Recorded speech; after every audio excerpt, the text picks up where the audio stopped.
Dobré ráno, vážení diváci, vítám vás u prvního dílu minisérie, kterou jsem si dovolil nazvat Serafem po Sasku.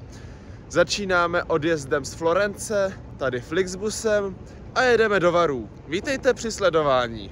My vám již přejeme šťastnou a pohodlnou cestu.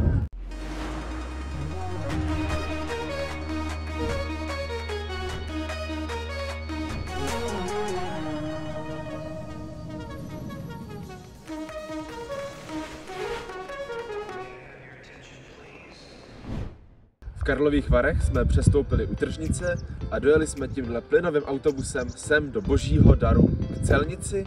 Boží dar je nejvýše položené město v Česku a tamhle za mnou už je hranice, kam přesně my jdeme. Je vtipný, že tady není žádná linka, co by jezdila přes hranici. Ta česká končí těsně před hranicí a ta druhá tady taky těsně před hranicí v Oberwiesentálu. Došli jsme na Fichtelberg, moc výhledu tady není, ale jsou tady hezký lanovky, kterými přesně nejedeme, cestujeme low cost a Deutschland ticket tam neplatí. Ta za mnou nejezdí vůbec, ta víc za mnou jezdí. Mají tu i obyčejný vlek, ale tady mají i Flyline pro dobrodruhy. My jsme to vyšli pěšky, ale pro líné a chudé turisty to je i bus. K hoře Fichtelberg dodám, že byla nejvyšším bodem tehdejšího NDR a lázeňské město Oberwiesenthal je nejvýše položeným městem celého Německa. Tady jsme u skokanských můstků, ke kterým vede šikmý výtah.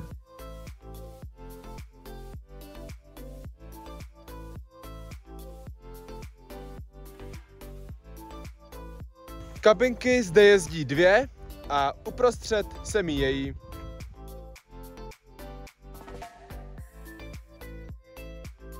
Samozřejmě my tady nejsme kvůli hoře a lanovkám, ale kvůli parní úzkokolejce Fichtelbergbahn.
Proč tenhle vůz není řazen místo toho švýcarského panoráma vágnu na vlaku z Grazu do Přemyšle, když tento nabízí luxusní výhledy nad nás, do stran, no zkrátka všude?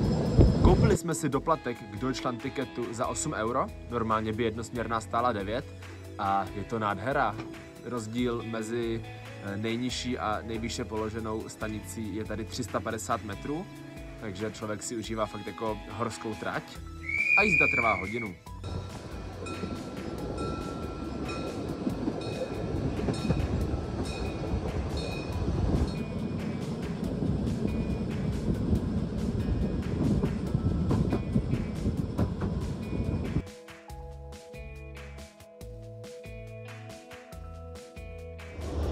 Většinu trasy sedíme v otevřeném voze, ale došli jsme se podívat i do uzavřených a mně se moc líbí, jak tady mají všude to dřevo, i ty stolky jsou hezký, jo.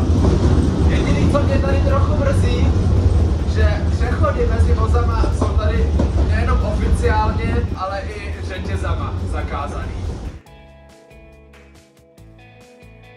Dojeli jsme na konečnou do Krancálu, moc se mi to líbilo a kdyby byl víkend, tak bychom mohli pokračovat tímhletím směrem s Die Lenderbahnem do Chomutova.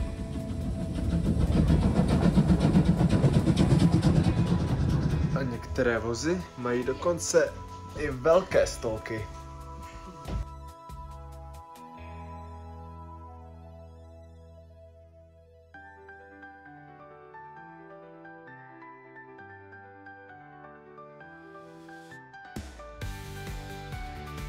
Mají zde šáhlo typu Scharfenberg, co mě překvapilo, což je něco, co jim výrazně usnadňuje spojování a rozpojování, protože při najíždění se to udělá samo se to spojí a pak je potřeba už jenom propojit brzdové potrubí.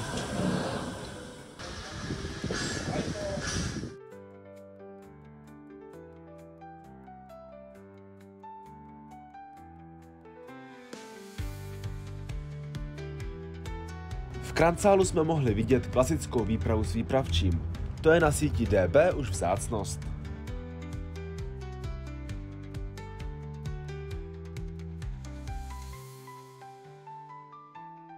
Ale my jedeme s Deutsche Bahnem a jejich Desirem opačným směrem ve směru Chemnitz. Dobíjecí stanice pro bateriové jednotky. Nächste Station Annaberg-Buchholz, Unterer Bahnhof.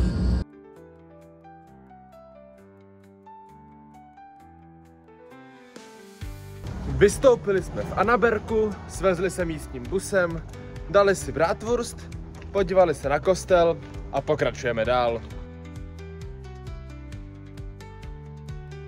Vystoupili jsme na zastávce Erdmannsdorf Augustusburg a jdeme tamhle na lanovku. S Deutschland Ticketem jsme zaplatili 3 € za osobu. A na lanovce se mi líbí, působí strašně moderně, tady má plošinu asi pro kola. Super, jedeme nahoru.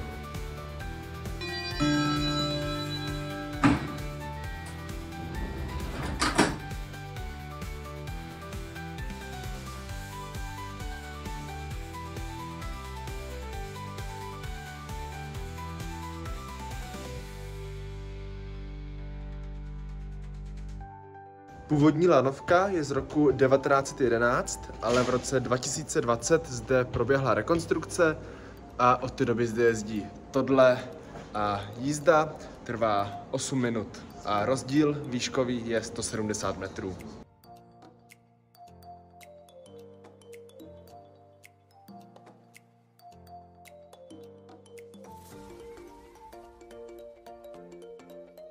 Došli jsme do vesnice Hetzdorf, kde se nachází i Hetzdorfer viadukt.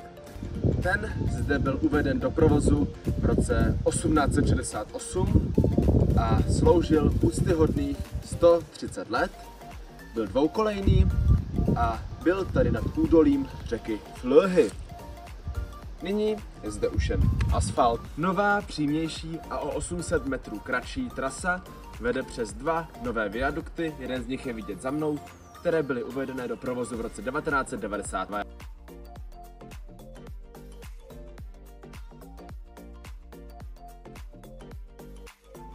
Na nádraží Hetzdorf jsou dneska asi jen 3 použitelné dopravní koleje, ale v minulosti jich bylo mnohem víc. A i třeba tímhletím směrem vedla ještě jedna trať. Prošli jsme si zbytek zrušené trati až do Falkenau, kde jsou obě tratě, na obou jsou zastávky a z té spodní jedeme Desirem do Chemnitz.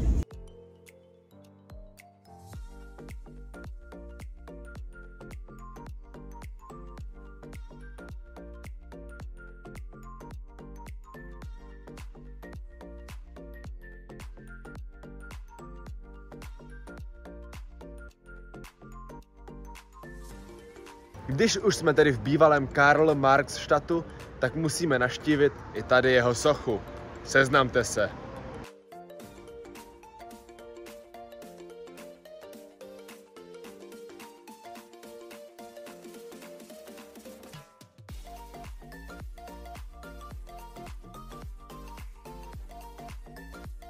V noci jsme si všimli, že busům tady svítějí dveře barevně podle toho, jestli se do nich má nebo nemá nastupovat.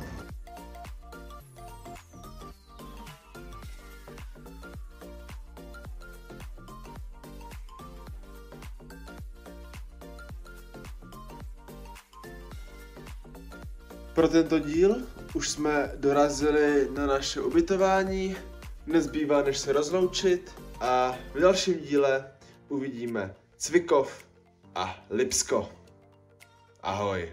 Očekával, že když je tady změna napětí, Jezdí i běžné vlaky. Musí zde být také tady v místě, kde už se trať, kde stojí tenhle Regional Express, co jede ve směru